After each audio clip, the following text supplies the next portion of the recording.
The next day, Thomas had to pull heavy freight cars of stone to the docks. He stopped at the washdown. He saw a shiny new tank engine. "That must be Stanley," he puffed to himself. Stanley and Percy were playing and joking. Both engines had told the workmen to pour on more bubbles. Percy was giggling and Stanley was laughing even louder. Thomas felt left out. He tooted to his friend, but Percy was too busy having fun. He didn't notice Thomas. Thomas puffed on. He was upset. Later, Thomas stopped at a junction. Gordon was waiting.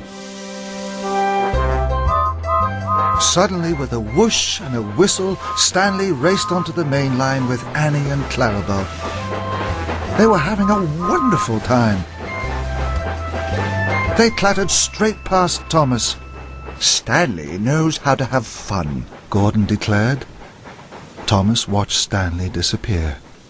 He didn't think it was fun at all. That night, Thomas puffed into Tidmouth Sheds. He was very tired. Tonight, he wanted to be with his friends. "Cinders and ashes," he gasped. Stanley was in his berth. Stanley blew a high sound from his whistle. Then Gordon blew a low sound. And Emily trembled a sound no one had ever heard before. All the engines whooshed and whished with laughter. "Hello, you must be Thomas," whistled Stanley. "Hello, Thomas," chuckled the other engines. But Thomas wasn't chuckling. He didn't like Stanley doing his jobs, or pulling his passenger cars, or being everyone's best friend. But laughing in his berth at Tidmouth Sheds was worst of all. I have to get back to Great Waterton, he huffed. "I have work to do." And he chuffed quickly away.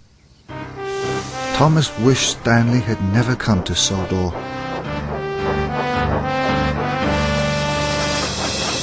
The next day, Thomas was extra busy.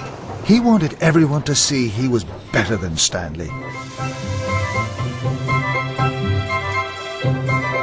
Thomas collected Jack. "I need you all to work harder than you've ever worked," he tooted to Jack. "Don't worry, Thomas. Alfie, Ned and Oliver are the best, and Monty and Max are dumping such heavy loads they're getting dizzy." Thomas smiled. He liked being in charge. Thomas wanted to show everyone he could do everything.